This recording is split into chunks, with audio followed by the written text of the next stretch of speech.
everybody, it's Lindey. So I just finished doing my Motivation Monday live stream and I'm supposed to be getting to work listing new items on eBay, and to be honest, I just don't feel like it. And so I decided to turn the camera on instead.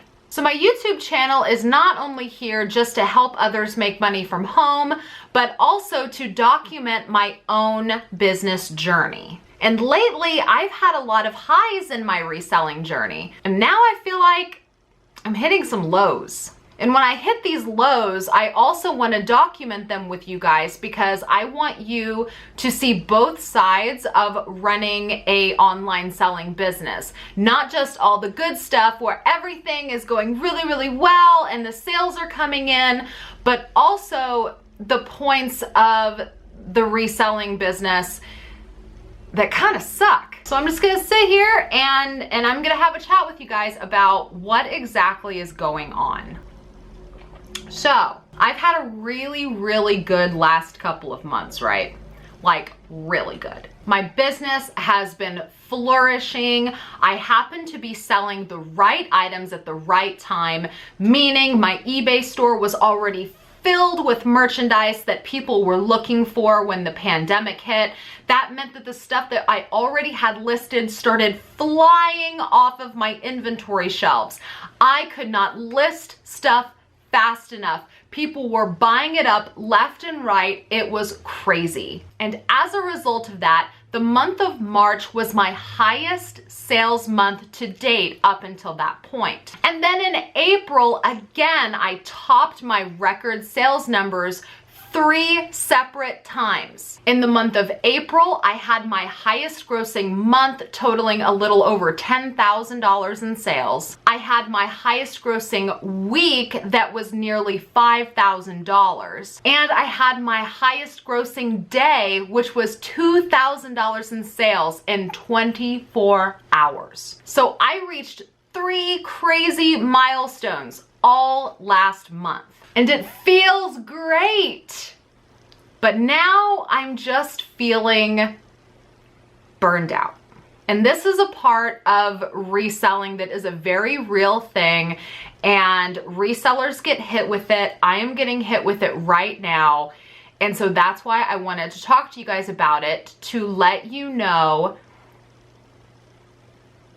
it happens to me too. So now let me explain what has happened. So I was able to accomplish these high sales numbers over a 60-day period because of the simple fact that I already had a lot of desirable items listed for buyers when they came shopping on the eBay platform. And when the items that I already had listed started selling very, very quickly, I started listing even more of that kind of stuff as fast as I could because I saw the opportunity to sell even more in a short time period. But during this time, I'm also working by myself. You've heard me mention before that I do have an assistant that will help me list, but during the month of March and the month of April, I sent her home because of self-quarantining. You know, there were lockdown orders for the state of Kansas, as there were across the entire country. So I told her just to stay home, and I took on all of the duties of my reselling business 100%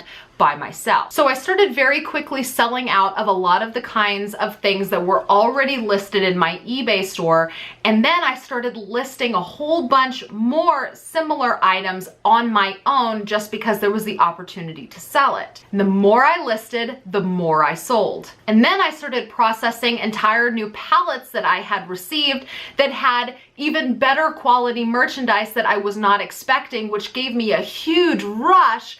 And I very quickly started listing that stuff on the platform as well, which is what led to my $2,000 sales day. That $2,000 sales day, I did a video all about it. I'll link it up here if you missed it, but the primary item that was selling in my $2,000 sales day was all electric toothbrushes and facial trimmers that I had discovered on this pallet that I was in a huge rush to list on eBay because of the demand. And then I got that rush of hitting a $2,000 sales number in a 24-hour period. And then I just kept going. It's like an addiction. You start seeing all of these milestones getting hit and you keep pushing pushing yourself harder and harder and harder. And that's exactly what I did. I kept pushing myself because then after I hit 2,000 in sales, I started to see that I was about ready to hit $5,000 in a single week.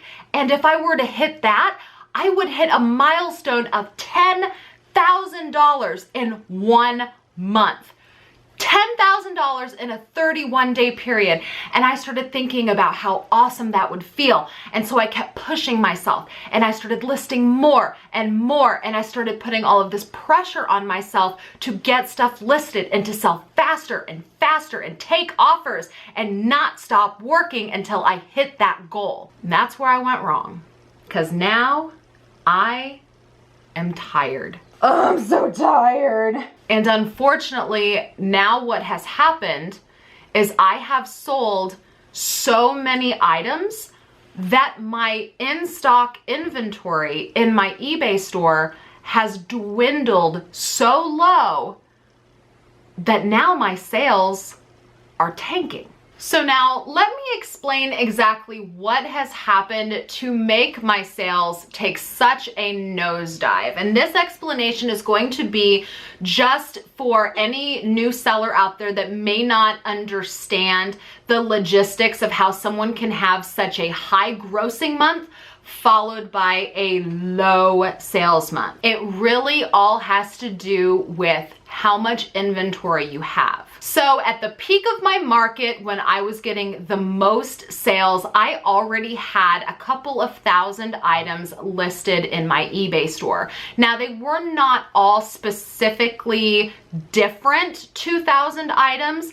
It was a lot of multiple quantities of certain items. So I think I had maybe 800 active listings that were available for sale. All of the rest I had were out of stock.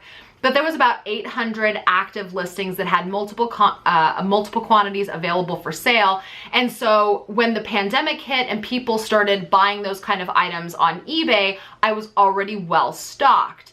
But then as time goes on, I have to continue to at least list as much stuff in my eBay store as I am selling in order to maintain. Because if I don't maintain, then my inventory steadily decreases, meaning there's less items available on the platform to be sold. So as time went on, the inventory that I had available started dwindling down until about mid-April, when I started seeing an uptick in my sales again, and I really started to push myself to generate more sales to try to hit some sales goals while I could. And that's exactly what I did. I started pushing myself even harder to list more so that I could try to break my sales record that was previously set in March. So I started listing more, I started working harder, and I hit those goals,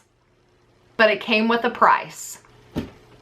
I'm officially burned out. And it was honestly all because I didn't want April to be less than March because I saw the opportunity and I felt like I needed to do better. And that's the problem that I have. That's the problem that I've always had. I feel like I always have to do better. Can't be worse. It's always gotta be better. And it's that kind of mindset that gets me in trouble. It's the kind of mindset that burns me out. It's exactly what I did. And so yeah, I did better in April than I did in March, but now in May's fixing to be a pretty low month. I feel really crappy about it. And that's not a good feeling to have either, because I should be happy that I reached these milestones and I should be excited that I reached these sales goals that I was hoping to achieve. I mean, come on, I saw an opportunity. I busted my butt to try to hit the sales goal that I had made for myself. I went above and beyond, working harder and harder than I ever had before just to reach those numbers. And I did it. I flippin' did it. And I reached not one, not two, but 3 milestones. 3 milestones for my business. My highest grossing month, my highest grossing week, my highest grossing day. all in April. And here I am in May, and I can't stop thinking about how much my sales have gone down. It's like I can't even enjoy reaching that goal. It's like I enjoyed it for just a split second, and then I was so focused on the fact that my numbers started going down so dramatically, so quickly. So this is the lesson that I wanted to teach you guys about. This is something I wanted to document in my reselling journey. I want to document that pushing yourself and striving so hard to reach a goal, trying so hard to better yourself month after month, can lead to serious burnout and feeling defeated, which is exactly how I feel right now. So let this be a lesson. You don't have to get better this month than you were last month. You don't have to be. And so I'm not making this video to complain about how, oh, I sold everything, oh, poor me. Because honestly, that's a really good problem to have, right? Like, you sell so much stuff, you can't possibly keep up with listing more. It's a really good problem to have. The reason why I am making this video is not to complain because my sales have dropped dramatically. Like, I'm projecting to do only 50% of what I did last month, that kind of dramatically, but to warn you of the potential burnout that you can face chasing big numbers. That's exactly what I did. Yeah, I did it. I am one of those people, always have been, one of those people that drives hard. Like, I see something and I go for it. I've always been that way. I will probably always be that way. But in this exact circumstance, it's where I did myself more harm than good. And that's why I'm making this video. And whenever I get into a funk, it's really hard to motivate myself to get work done. Because every time I sit down to start listing, I feel that burnout start